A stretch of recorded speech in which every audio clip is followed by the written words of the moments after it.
आए हुए मेरे प्यारे मित्रों, सबको मेरा सादर प्रणाम। नित्य प्रतिदिन की तरह आज भी ज्ञान की चर्चा में आप लोगों के साथ सम्मिलित हो रहा हूँ। उम्मीद करता हूँ कि पिछले जितने विषयों पर आप लोगों के साथ चर्चा हुई है, उन विषयों पर कुछ न कुछ ज्ञान जरूर बढ़ा होगा और कुछ न कुछ ज्ञानार्जन जरूर हुआ होगा। जो हमारा मूल उद्देश्य है और जिसको अपनी नैतिक जिम्मेदारी भी समझते हैं कि जो प्रभु ने हमको ज्ञान दिया वो ज्ञान आप तक पहुंचे, और इसीलिए इस ज्ञान को आप लोगों तक पहुंचाने के लिए हमने एक शांति धर्म की स्थापना की और शांति धर्म के बैनर तले हम ये ज्ञान की चर्चा आयोजित करते हैं और उम्मीद करते हैं कि आप लोग उनको पूरे ध्यान से सुनते होंगे, समझने का प्रयास करते होंगे और कुछ न कुछ लाभ जरूर मिलता होगा जीवन में सत्य की ओर जाने का। और जो लोग सत्य देखने का प्रयास करते हैं उनको अच्छा लगता होगा और कुछ न कुछ सत्य की ओर उनका ध्यान मुड़ता होगा और वही लोग कुछ इससे हासिल कर सकते हैं जो कुछ सीखना चाहें, और जो नहीं सीखना चाहते, नहीं जानना चाहते, इनकी नहीं उत्सुकता है, वो इसमें कुछ नहीं समझ पाएंगे। इसलिए जिन लोगों का थोड़ा भी इंटरेस्ट है इस बात पे कि मैं कौन हूँ, क्यों हूँ, किस लिए हूँ, कहाँ जाना है, हमारा काम क्या है, हमारी जिम्मेदारी क्या है, हमारा अस्तित्व क्या है और हमें क्या करना चाहिए, इन सब प्रश्न जिसके मन में ये सारे प्रश्न हैं उनके लिए ज्ञान की चर्चा है। और हमारा अनुरोध है कि ऐसे लोग ज्ञान की चर्चा को मन लगाकर जरूर सुने और कुछ न कुछ उनके ज्ञान में वृद्धि होगी और उनके प्रश्नों को उत्तर मिलेगा। अगर सभी प्रश्नों को उत्तर नहीं मिलेगा तो लगभग लगभग सारे प्रश्नों को उत्तर देने का हम प्रयास जरूर करते हैं। जहां तक मेरा ज्ञान है, मैं लगातार आपके बीच इस ज्ञान की चर्चा के माध्यम से आता रहता हूँ और नए नए विषयों पर बात करता हूँ। इसी क्रम में आज हमारा विषय है कि क्या पिछले जन्म के कर्म हमें इस जन्म में भोगने पड़ते हैं और मृत्यु के बाद क्या आत्मा अपने साथ कुछ लेकर जाती है। बहुत ही बृहद विषय है और बहुत ही सोचनीय विषय है और ज्यादातर लोग जो थोड़ा भी ईश्वर पर भरोसा करते हैं या जो नहीं भी करते वो भी इन विषयों पर एक बार विचार जरूर करते हैं। उनके मन में सवाल जरूर आते हैं, उनको इनके उत्तर मिल पाए या न मिल पाए ये एक अलग विषय है, क्योंकि इसका उत्तर मिलना काफी कठिन है और इसके लिए उन्हें समझना पड़ेगा, समय देना पड़ेगा, ध्यान लगाना पड़ेगा और आध्यात्म में मुड़ना पड़ेगा, जो शायद आज के भागदौड़ वाली जिंदगी में उसे समय की कमी कह लिया जाए या इंटरेस्ट नहीं इन विषयों पर, और यह ज्ञान की कमी कहा जा सकता है। लेकिन कुल मिला के जानना हर व्यक्ति चाहता है। लगभग लगभग सारे लोग इस विषय में जानना चाहते हैं, उनको उत्तर मिले हों या न मिले हों या ढूंढ रहे हो। तो पिछले जन्म के जो भी कर्म करते हैं हमको इस जन्म में भोगने पड़ते हैं और जो कुछ रह जाते हैं वो अगले जन्म में भोगने पड़ते हैं।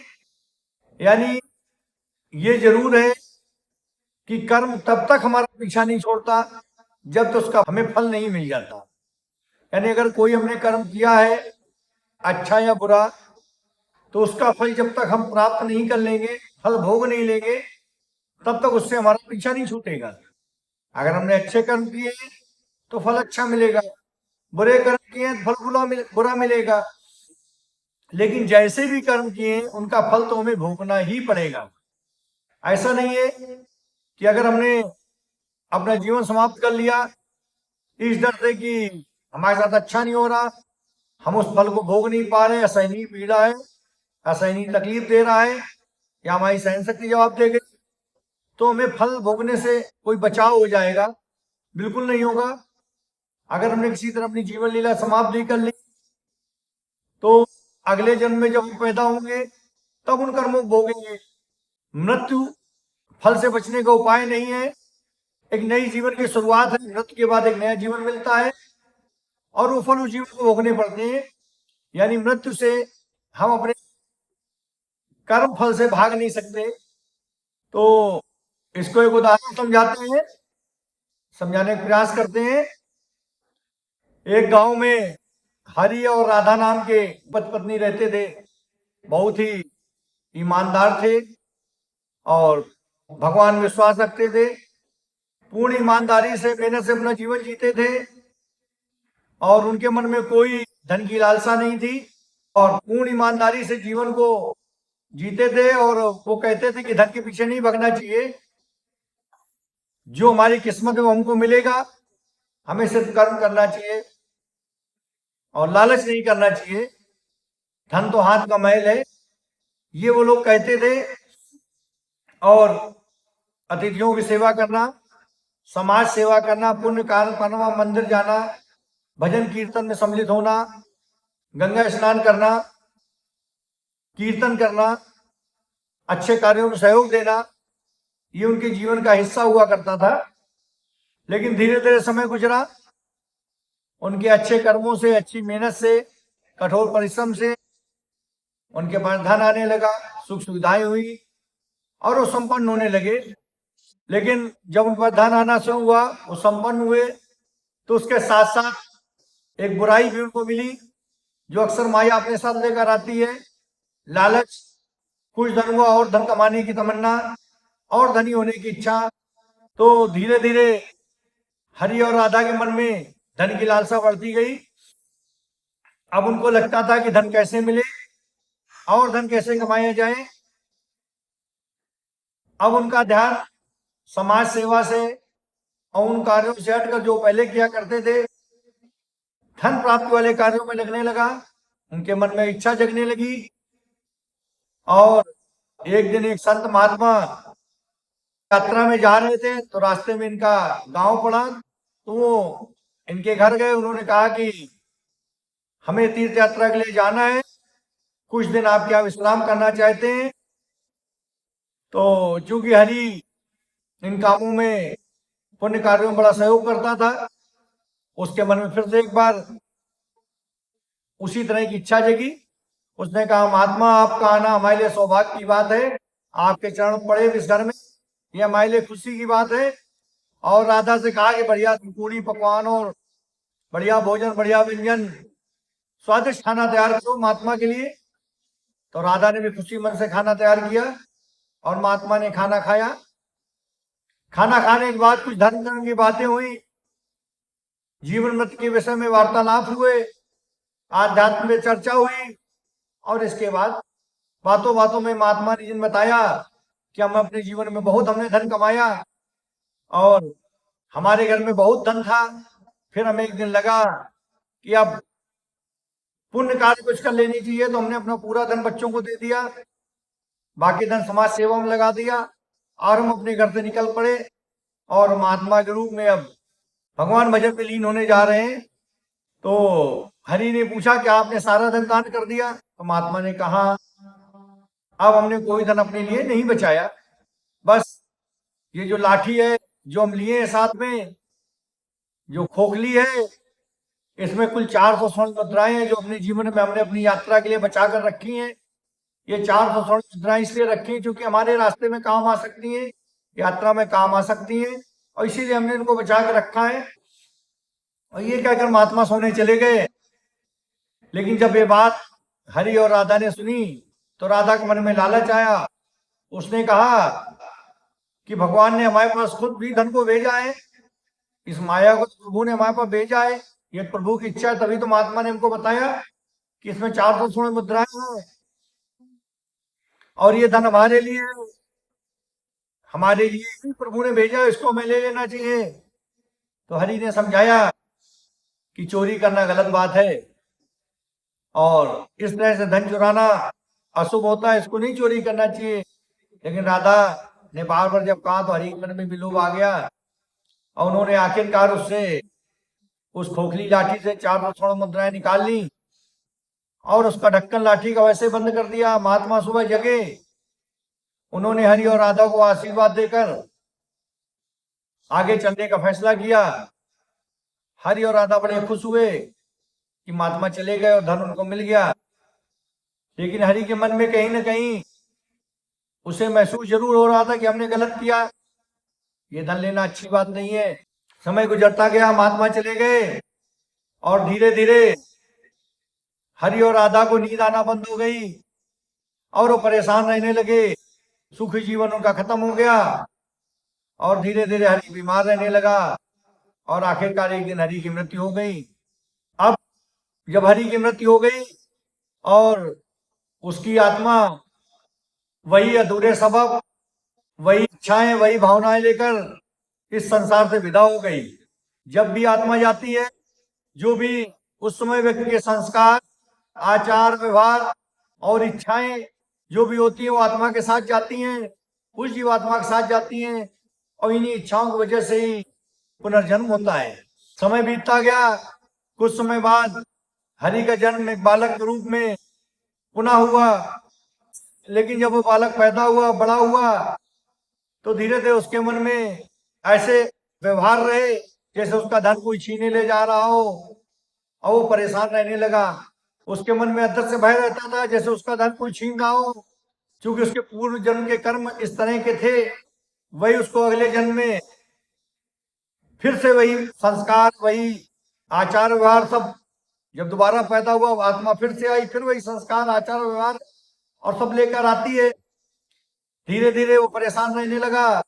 अंत में उसने फैसला किया किसी महात्मा की सेवा करने का, और जब उसने महात्मा की सेवा की तो उसे संतुष्टि मिली और धीरे धीरे उसका जीवन सुखमय होने लगा। ऐसा इसलिए हुआ क्योंकि हरि ने भी अपने जीवन के अंतिम समय में महात्मा की सेवा की थी, इसलिए उसे एक मौका फिर से मिला किसी महात्मा की सेवा करके अपने उस गलत कार्य को एक बार सही करने का ईश्वर ने मौका दिया। क्योंकि उसके पूर्व जन्म में भी कर्म अच्छे थे, केवल उसने लालच किया था इसलिए वो गलत हो गया था। तो जब दोबारा उसका जन्म हुआ तो एक बार प्रभु ने फिर मौका दिया कि तुम अपने गलत कार्य को सही कर लो। इसका ये कहानी सुनाने का मतलब हमारा यह था कि जब आत्मा जाती तो अपने साथ जो भी उस समय व्यक्ति के संस्कार, आचार, व्यवहार और अधूरी इच्छाएं, ये सब अपने साथ लेकर जाती है। और जब नया जन्म होता है तो सारी चीजें फिर उसमें आती हैं और एक बार जो उसने पुराने जन्म में कर्म किए होते हैं उनका उसे फल भोगना पड़ता है। या तो इस जन्म में फल पूरे हो जाते हैं, नहीं तो अगले जन्म में फलों को पूरा करना पड़ता है। लेकिन जो भी उसने कर्म किए वो फल उसे जरूर मिलते हैं। और जो व्यवहार, जिस सोच के साथ हम अंतिम समय संसार को विदा कहते हैं, वो सारी चीजें हमारे अगले जन्म में फिर हमारे साथ आती हैं। आत्मा वस्त्र की तरह सिर्फ शरीर बदलती है, जैसे लोग कपड़े बदलते हैं वैसा शरीर बदलती है और फिर शरीर नया शरीर धारण कर लेती है। यानी एक दरवाजा मृत्यु का है तो सामने दूसरा दरवाजा है जो जन्म का दरवाजा है। आत्मा मृत्यु के दरवाजे से निकल के जन्म के दरवाजे में प्रवेश करती है। यानी हम जो भी करेंगे, जैसा भी करेंगे, हमें हर हाल में उसका फल भोगना ही पड़ेगा। और जिन इच्छाओं के साथ हम इस संसार को विदा कहेंगे, उन्हीं इच्छाओं के साथ, उन्हीं अधूरे सपनों के साथ हमें नए जीवन में फिर से प्रवेश करना पड़ेगा। और इन्हीं इच्छाओं, अधूरी इच्छाएं जो रह जाती हैं, ये हमारे पुनर्जन्म का कारण बनती हैं। तो हमें अच्छे समझ लेना चाहिए कि हम जो भी इस जन्म में कर रहे हैं, अच्छा या बुरा, ये हमें फिर से अगले जन्म में भोगना पड़ेगा।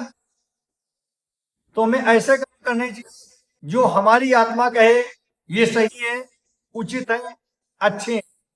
अगर हम ऐसे कर्म करते हैं तो हमको अगले जन्म में निश्चित रूप से सुख मिलेगा। इस जन्म में मिलेगा, अगले जन्म में भी मिलेगा। अगर हम गलत करते हैं तो इस जन्म में परेशान, अगले जन्म में परेशान होंगे। व्यक्ति को वर्तमान में जीना चाहिए। जो गुजर गया उसके लिए नहीं परेशान होना चाहिए, जो आने वाला है उसके लिए भी नहीं परेशान होना चाहिए। उसको वर्तमान में जीना चाहिए। जो भी करना है वो इस समय करे और अच्छे से करे। जितने भी कर्म करें इस सोच के साथ करें कि सबका भला हो, ना कि सोच के साथ किसी का हित हो। अगर अच्छे कर्म करेगा अच्छे फल मिलेंगे, बुरे कर्म करेगा बुरे फल मिलेंगे। जो जैसा बोएगा वैसा काटेगा, ये कर्मों का नियम है। गीता में श्री भगवान ने कहा है, कर्म ही धर्म है, कर्म ही सत्य है, कर्म ही पूजा है। कर्मों से हमारा भविष्य बनता है, कर्मों से हमारे भाग्य का निर्माण होता है।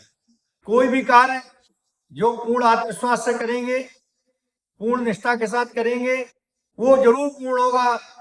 और जिस कार्य में हमारी पूर्ण इच्छा, पूर्ण लगन, पूर्ण समर्पण नहीं होगा, वो कार्य पूर्ण नहीं होते हैं। कुछ लोग पैदा होते ही और पूरे जीवन में, पैदा होने से लेके पूरे जीवन में परेशान रहते हैं, और कुछ लोग अपने जीवन में बड़े आसानी से अपने जीवन जीते हैं, परेशानी नहीं होती उनको, मन शांत रहता है।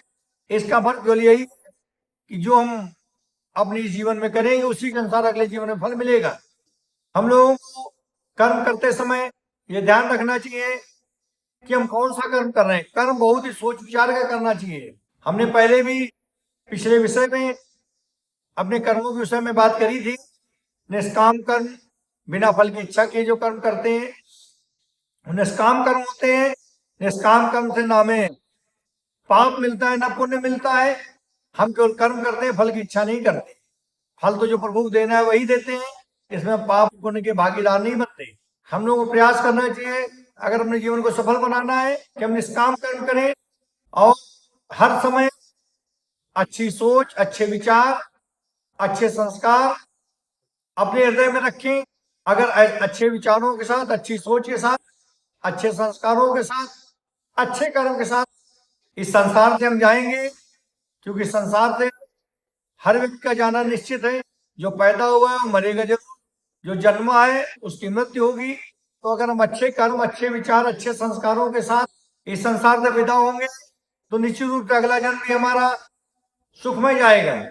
अगर इस जन्म में हम गलत कार्य करेंगे, लोभ लालच करेंगे, पाप करेंगे, तो उसका दंड हमें अगले जन्म में मिलेगा। कर्म का विधान तो पक्का है, इसमें ईश्वर का कोई इंटरफियर नहीं होता।